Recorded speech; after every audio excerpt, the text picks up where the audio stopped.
contarles un poco cómo comienza nuestra querella. Comienza con el final de otra cosa, que comienza con el final de los intentos que se hicieron aquí en España, concretamente el juez Baltasar Garzón, por juzgar los crímenes cometidos durante el periodo franquista. Nuestra querella se extiende un poco más allá de ese periodo, es decir, no va hasta el 1951 o 52, que no me acuerdo con precisión, que iba a Garzón, sino que se extiende hasta las primeras elecciones democráticas en 1977, es decir, el 15 de junio de 1977. La querella comienza a raíz de ese final abrupto de las investigaciones del juez Garzón, que ni siquiera prácticamente comenzaron, y entonces vimos esa imposibilidad y recordamos, teniendo muy presente cuánto había ayudado a la Argentina los juicios comenzados en España por ese mismo juez años antes, cuando se condenó al genocida Schillingo por delitos de lesa humanidad. Es decir, para nosotros fue ese un estímulo, un motivo, pero no el fundamento de la querella, porque el fundamento de la querella no puede basarse en un simple, como suelen decir muchos, con cariño por supuesto, pero suelen decirlo, en un simple intercambio de favores a un plano bilateral entre países, sino que tiene una dimensión universal, la dimensión de la justicia internacional. ¿Qué significa esto? Significa que la Argentina, si ha comenzado esta causa, si se ha comenzado esta causa en la Argentina, ha sido por la obligatoriedad de dar una respuesta a las víctimas de los graves crímenes internacionales. Se llaman así, para simplificar, aquellos crímenes que en realidad son tan graves que son internacionales. Y son internacionales porque interesan a toda la comunidad internacional. Y toda la comunidad internacional es la que está integrada, que significa los estados que la componen. Y los estados que la componen sienten esa indignación, esa necesidad de juzgar esos crímenes tan graves. Ahora bien, son tan graves que interesan a la comunidad internacional. Son internacionales porque son tan graves. Pero, ¿por qué son tan graves? Son tan graves porque es el Estado mismo el que los comete, o es el Estado mismo el que ampara su comisión. Por consiguiente, la dificultad de que sean juzgados por el mismo Estado que los ha cometido lleva una cantidad enorme de dificultades, lleva una cantidad enorme de problemas, de obstáculos de tipo político que impiden, en cierto modo, que se juzguen cuando se deben juzgar. Para nosotros, que estábamos en ese momento y que estamos en este momento juzgando los graves crímenes internacionales cometidos en nuestro territorio, era una obligación responder a la primera víctima que golpeó la puerta de los abogados para reclamar que se interpusiera una querella por el asesinato de su padre. Y esta persona era Darío Rivas. Darío Rivas acudió al estudio, al bufete de abogados, que se venía ocupando de derechos humanos desde hace tiempo, y dio, digamos, el impulso inicial para que se fueran sumando otros querellantes y para que presentáramos una querella por los crímenes de lesa humanidad o genocidio, dado que son dos calificaciones pertinentes, dos calificaciones que suelen darse en la doctrina internacional a este tipo de crímenes, si bien hay algunos que son partidarios de una calificación y otros de otra. Por eso hemos optado por evitar esas discusiones y dejar a juicio del juez, valga la redundancia, que decidiera la causa, qué calificación dar al crimen. Para nosotros, asumir esto era algo así como una continuidad con las cientos de querellas que se iban presentando en la Argentina contra los genocidas argentinos. Y es una continuidad a pesar de que nos pueden decir, sí, pero eran delitos que no tenían nada internacional, porque eran delitos cometidos en el país por argentinos contra argentinos. Pero nosotros respondemos, recordemos lo que hemos dicho, lo que he dicho hace un momento sobre la internacionalidad de los crímenes. No son internacionales porque el autor es un extranjero, porque la víctima es extranjera, porque se cometen en otro territorio. Son internacionales porque su represión interesa a toda la comunidad internacional.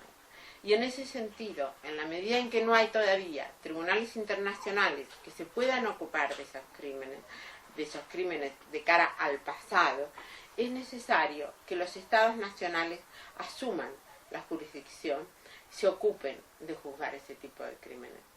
El problema que se ha planteado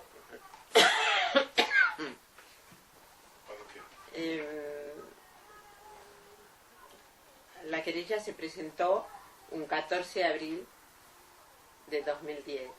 No dije el 14 de abril de 2010, sino un 14 de abril, por el significado que tiene ese día, y intentamos presentarla esa fecha por esa carga enorme que tiene simbólica para nosotros, el Día de la República. Ese mismo día hubo una gran presentación de la querella en un gran acto en la Asociación de Abogados de Buenos Aires, donde vimos la gran aprobación, respuesta que tenía esa iniciativa en el ambiente jurídico argentino. Tuvimos algunos pequeños obstáculos al principio, de carácter más bien procesal, que fueron apelados, es decir, recurridos a un tribunal de alzada, que nos dio la razón y que pudimos, por ejemplo, concretamente uno de ellos era el problema de que se había presentado una querellante, Inés García Holgado, por 3 familiares. Uno de ellos era el abuelo y otros 2 eran tíos abuelos. Y la jueza la desestimó diciendo que solamente, según nuestro Código de Procedimientos, se puede presentar como querellante un familiar directo o el cónyuge supérstite de la víctima directa. A eso apelamos porque los delitos, sobre todo que se tratan en este caso de desapariciones forzadas o delitos en los que el tiempo que ha transcurrido es enorme por la imposibilidad de las víctimas de recurrir a la justicia de su propio país, hacen necesario que se extienda la legitimidad, quiere decir la capacidad para presentar una querella, a personas que no sean directamente víctimas, parientes directos, familiares directos, que serían los hijos o el cónyuge o los padres. Lógicamente estos son problemas que parecen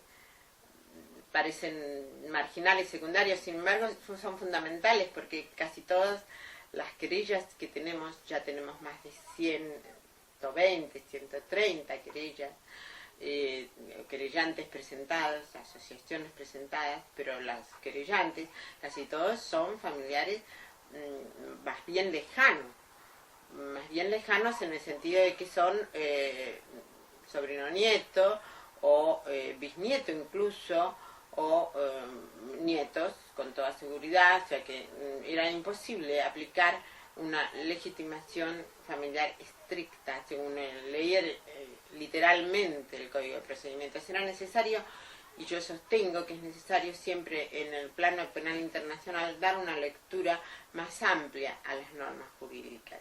En ese caso la Cámara dio una resolución, emitió una resolución a favor de nuestra argumentación y sosteniendo esa necesidad de legitimar a los parientes, a los familiares un poco más lejanos. En efecto, este es uno de los, casi el único requisito que pedimos en cuanto a las pruebas y documentos que tienen que presentar las partes, es decir, que acrediten ese parentesco con la víctima, que acrediten de alguna manera que son familiares de la persona represaliada o asesinada. La querella abarca una enorme cantidad de casos, son más de 100.000 casos, pero la querella abarca una serie de delitos que algunos podemos calificar ampliamente como desaparición forzada, otros son simplemente detenciones ilegales, otros son directamente asesinatos, otros son fusilamientos sin juicio previo, otros son robos de niños, otros son trabajo esclavo y otros son torturas. Esto de las torturas y las detenciones ilegales son delitos que se han cometido bastante recientemente. Es decir, la visión que a veces tienen algunas personas prima facie de que uno se está ocupando de algo que pasó hace muchísimos años, no es cierta, no obedece a la realidad, porque hay el arco temporal de la querella se extiende hasta 1977 y hay muchas víctimas vivas que están en la lucha social, que saben perfectamente quiénes han sido sus verdugos, y sus verdugos también están vivos. Entonces, no es algo, digamos, nos estamos ocupando y removiendo heridas del pasado solamente. Acá es un procedimiento que tiene sus imputados y que tiene su presente y sus heridas aún abiertas. No son solo las de las familiares de las víctimas de la primera época, los que decimos la época de las fosas, la época en la que no se sabía a dónde iban a enterrarlos. Pero no se sabía y no se sabe todavía. No se sabe todavía. Y ese no saber todavía le da continuidad al delito cometido. Las etapas de la querella todavía van un poco lentamente, en el sentido de que ya se han librado 2 exhortos, la jueza ha librado 2 exhortos a la justicia española y pidiendo información sobre determinados crímenes, muy concretamente incluso nombres, dando nombres de víctimas, nombres de verdugos, nombres concretos, pero se nos ha respondido que España estaba investigando en el primer exhorto, que había varios juzgados locales que se estaban ocupando de los casos. Como se descubrió en un informe de Amnistía Internacional, como se descubrió, se reveló, porque ya lo habíamos hablado de eso y habíamos respondido a ese exhorto diciendo que no era cierto eso. Allí se constató que no sucedía, no se estaba investigando en España. Pero aún en el caso de que se estuviese investigando en España, no tenemos por qué interrumpir la querella, porque tratándose de la jurisdicción internacional, la justicia universal, eso va siempre acompañado de un principio de concurrencia.